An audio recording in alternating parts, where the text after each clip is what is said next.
Well, it is a difficult time for teachers, students, and parents as they try to navigate the start of this brand new school year at a distance for the first time. A Quailwood Elementary teacher did something special for her students. Let's bring in 23 ABC's Daniela Garrido joining us live with more on that. Daniela?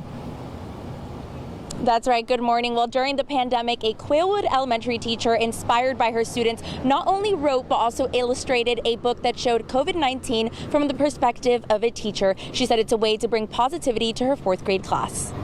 That's how the story starts out. On March 16, 2020, she found out that school would be closing at the end of the day because of the novel coronavirus or COVID-19. After 21 years as an elementary teacher, Miss Nicoletti never expected something like a worldwide virus to separate her from her students. I had no idea that something like this in my wildest dreams could ever happen. She teaches fourth grade students at Quailwood Elementary and said she wanted a creative way to help them remember this time in their lives. So she wrote a book about it. I wrote the book because I wanted to document for my students just the events that happened, because things are happening so fast that I don't think anyone's taking the time to write them down.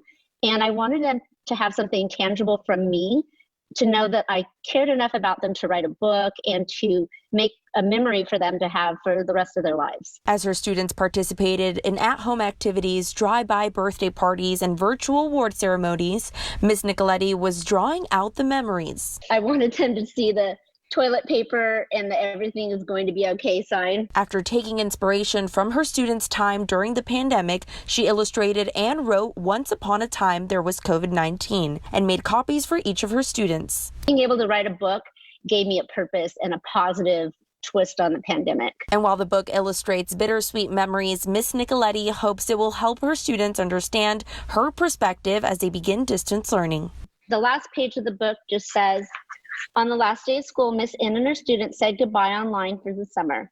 They gave each other virtual hugs. They knew eventually everything was going to be okay and that their teacher loved them very much. And I think I'm getting emotional. I think that's so important. So initially, the book was just supposed to be for her fourth grade class, but she also decided to sell it on Amazon Books for other teachers to share their perspective with their classrooms. For now, we're live at Quailwood Elementary School. I'm Daniela Garrido, 23 ABC News, connecting you.